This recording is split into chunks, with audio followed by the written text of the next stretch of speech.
Namaste.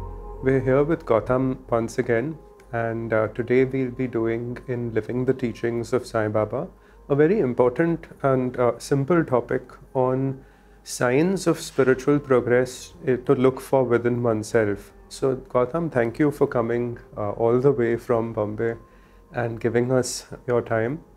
And Gautam, today, if you could shed some light on this, that what are certain pointers or markers devotees should look for to know if they are making spiritual progress? Nick, it's a pleasure to be back on your channel, and I can see the amazing work and its impact that it is having across the globe actually. And it's a wonderful vehicle to spread such teachings. And more so, I see that you are covering various aspects now. You know, not only devotees' experiences, but historically you are showing people the principal disciples of Sai Baba, and they will now have access to all this information which they didn't earlier. So that's really wonderful to see.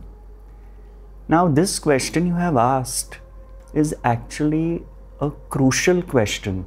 It seems simple, and its answer is extremely simple.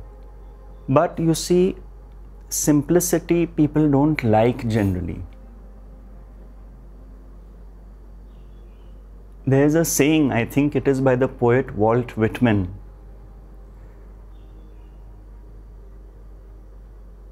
The truth is simple. If it were complicated, everybody would get it. You see, that's what we do. We make structures, theories, concepts out of simple teachings. And Baba's is actually by far the simplest. But are we followers of Baba living that simplicity? Now, such a simple question, what are the signs of spiritual progress? There is only one sign, which is peace of mind in daily living. This is not a question of siddhis, this is not a question of abilities, of gradations in my level of devotion to Sai. That all is excluded. It simply comes down to peace of mind in daily living. And how do we know that we are at peace and therefore following Baba's teaching? Very simple. We should keep this extremely simple. If we accept that everybody in our life, be it our family, friends, colleagues at work, or strangers, if all of them are instruments of Sai Baba, if we accept this fundamental fact that the same energy functions through everyone, bringing about what each one is designed to produce based on their genetics and their conditioning. With this understanding, conflict ends. You may not agree with someone, but you will agree to disagree. You will understand that someone else's view is as valid as yours. So you will not go about berating people, criticizing people, condemning people like you used to earlier. And what is the result? Peace of mind.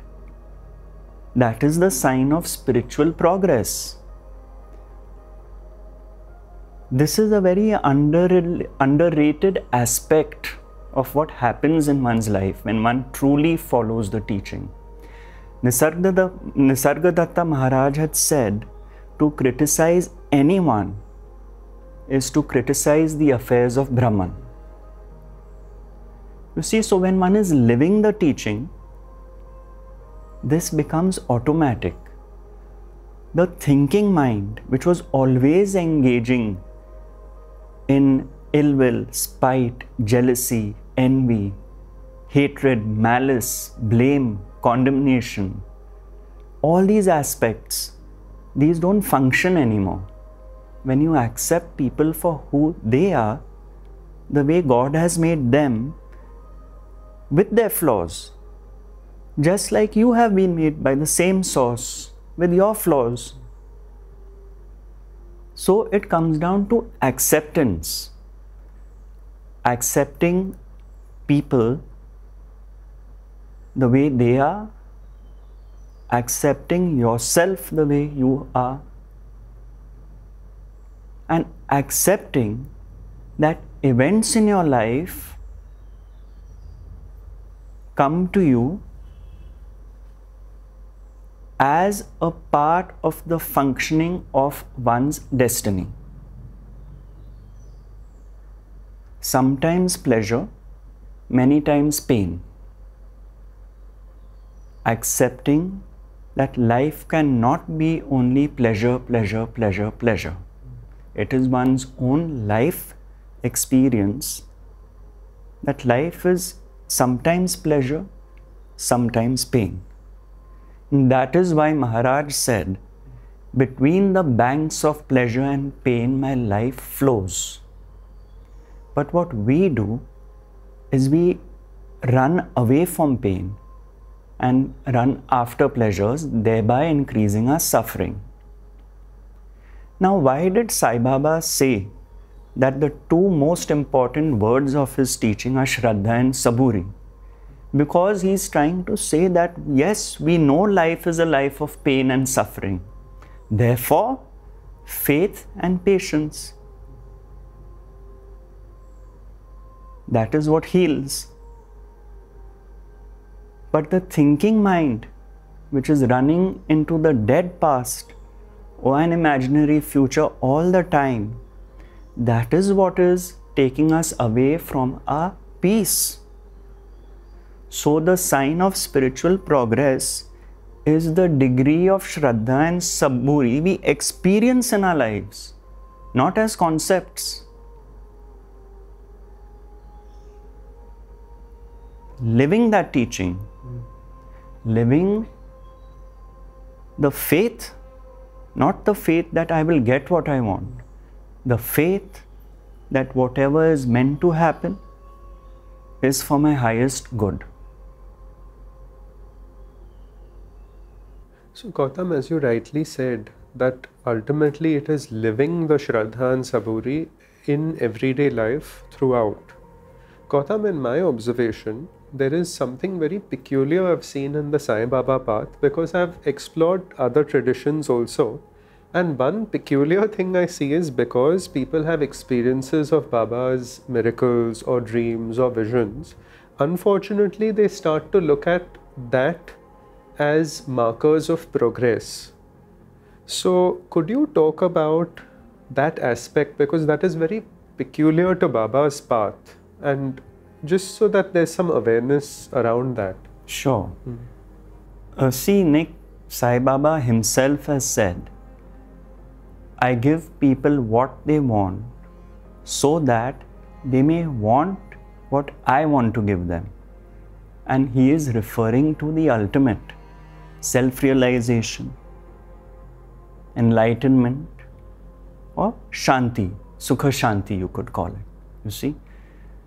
Now, the problem with experiences is, it is the ego which gets hooked onto the experience and feels special.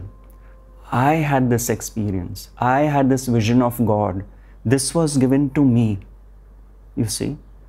But the point is, the ego comes in after the experience. The experience is not in your control. Let's say one night you have a dream. Did you will to have that dream, or did it happen? But the next morning you wake up and say, wow, Sai Baba came to me in my dream. Sai Baba said this to me in my dream. And now what happens? Not only does the ego feel special, but it wants to repeat the experience and is now waiting for the next dream to happen. This is a classic pitfall on the journey of experiences. That is why the masters warn us that don't get hooked onto experiences, because that leads the ego astray. Now, let us talk about what I feel is an even greater siddhi, which is peace of mind. You have two options placed before you, let's assume. One is a life of ignorance, psychological suffering on one side, deeply divisive relationships, but you get many experiences in your life, right? And the other is a life of peace, calm, harmony, tranquility, a life which is the absence of separation from others. But there are fewer experiences which you get. Now, which life would you choose? If Sai Baba himself came to you and offered you these two options and said, you know, all the conflict in your mind, all these imaginary thoughts of what people did to you, what you did to people, what your future might be, and all that garbage of the thinking mind, I take away, so that from now on, till your last breath, you have a clear mind. The light of clarity shines through every moment of your life. And you accept your prarabdha karma, your destiny, the way it is. I can give you that life, or I can give you some experiences, but the rest of your life is going to be miserable in terms of psychological suffering and all the drama associated with the thinking mind. Which would you choose? You see? So, this is the issue with experiences. There is no end to having experiences in life. Now, if you ask anyone, what do they feel about deep sleep? Everyone wakes up and says, I slept so well. The gift of deep sleep is so beautiful, right? You know it. And what is deep sleep? The absence of experience. In that sense, isn't that a better experience than having experiences? That is the gift of deep sleep. That is why Ramana Maharshi said, deep sleep is your natural state. This is what he was pointing to. Correct. So now to bring it just for anyone, very simple. You essentially have, here is where you would, what are markers we can look at? So in your everyday life, say you're on the Baba path, you sit for meditation, you know, you do your bhajan, you do your dhyan, everything. In time, if you are doing it correctly, you will see a few things, right? So one is you would definitely be less reactive to stimulus, which is negative. You would have a mind that is much quieter.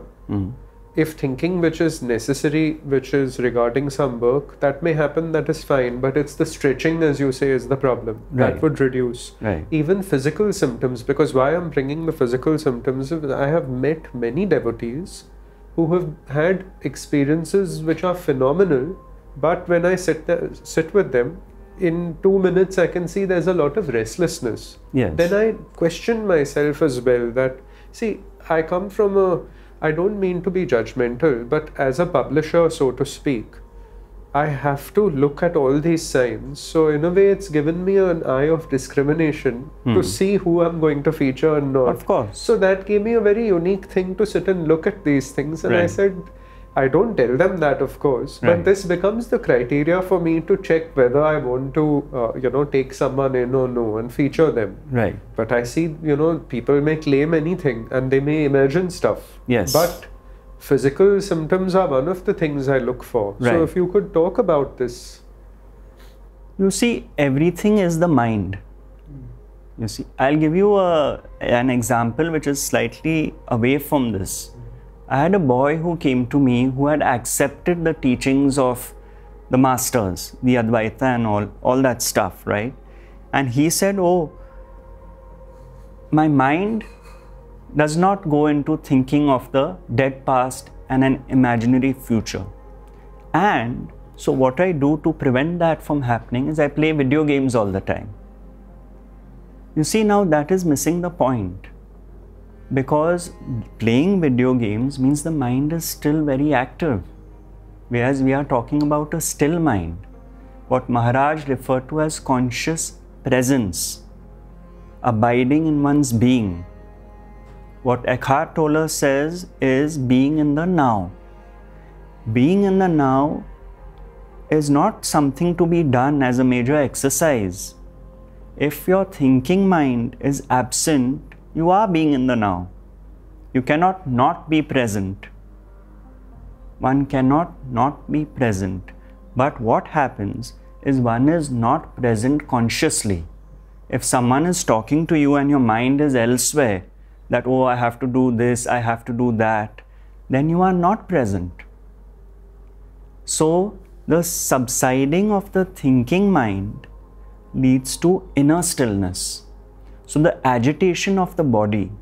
You see, one is, some bodies have more energy than others. Our blueprints are not the same. So, let's say if I am someone with more energy, I go for a long walk, or I jog, or whatever, I expend the energy in any way it needs to be expended, right? But then is the mind which makes me restless. And that restless comes out in various manifestations. Now, someone with awareness, like you gave your own example, can see that. Can see someone being fidgety, can see the eyes shifting. So it is certainly not a judgment on that person, as you rightly said, but one gets those cues. Correct. I was saying, if one can use these cues to self-reflect. Absolutely. I'm assuming if they are watching this and Yes. they've come so far watching it, they are interested. Yes. So, so this would be an important cue, right? You could be on the Baba path for 15 years. Now, there could be two devotees, one who's had no experience of Baba, no miracle, one who has. But if they take these few cues, there is stillness, then this is very big progress. Yes. And I am here to defend those devotees who don't have these experiences. So perhaps your channel finds my interviews not that chamatkar filled than the others, but I firmly believe that Baba's teaching of Advaita is the highest possible. You see, and that gets missed. He most lived often. it and demonstrated it. Yes. Yeah, which a dog is bitten there or hit over there and he has the wound. Yes. That is now, the what is highest that? form. Everything is me. Yeah. M caps. Yes. Not the M lowercase. Yeah, correct. You see. That oneness can only happen if one is established in the absolute, which he was. Right? But for us, if we miss the teachings which come out of his examples, if we look at stories as just stories of chamatkars in Sai Baba, we get stuck with the chamatkar. We don't see the deeper meaning and significance beneath that story. And stories are the best way to communicate. You see, it's a very subtle form. We may be thinking this is a story we are reading, but it's actually operating at a vibrational level. Everything is vibrations. You see, I'll give you an example of my talk last Sunday, where someone asked me that he gets visions of various deities, right? And he feels beautiful. His question was, what does it mean? I said, look, firstly, the deity is a vibration. Ganpati himself is actually a vibration when your Agnya chakra synchronizes with your Manipur. That is why Ganpati's belly is huge. That is why the trunk is there. Because the rishis saw that when these two chakras are synchronized, one takes better decisions, one is more balanced, and one is able to deal with obstacles in a better way. Now they knew that the common person would not understand this dynamic. They saw it in their meditations. So what did they do? They created a form which represents that, which can be worshipped. And as within, so without. So when one constantly looks at Ganpati, worships Ganpati, one is imbibing those qualities vibrationally. It comes down to vibrations. So there is very little which is actually what we see. That is in fact the Maya. Things look one way, but are completely operating at a different level. Now the point is that we have someone like Sai Baba, whose life is a living example of polaric opposites. Calling a masjid Dwarkamai and all that, all the polarities are being lived in the same moment.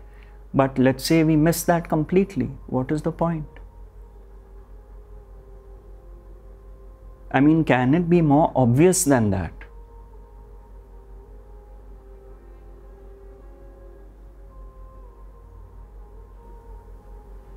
But there's that saying, no, what's easy to do is also easy not to do. Exactly. And with the Baba path, I mean, this is just something I observe and feel deeply, that if, maybe at some point I would like to go in deeper into Eckhart Tolle's teachings of present moment awareness, because I feel it goes so much with Baba's Saburi. Yes. Where when you accept each moment as it is, completely, that is present moment awareness. Yes. So I feel there are some very beautiful pointers in Eckhart's teachings which can take Baba's devotees, even those who have experiences, into that stillness which Baba is, that ocean of consciousness. Beautiful. So maybe at some point, Gautam, Sure. we could delve deeper into that. Yeah. I'd like to talk about a point you made of channels of Sai Baba. I think it's an important point. In the next episode, I will ask you this in detail. Sure. So stay tuned for that, and thank you so much.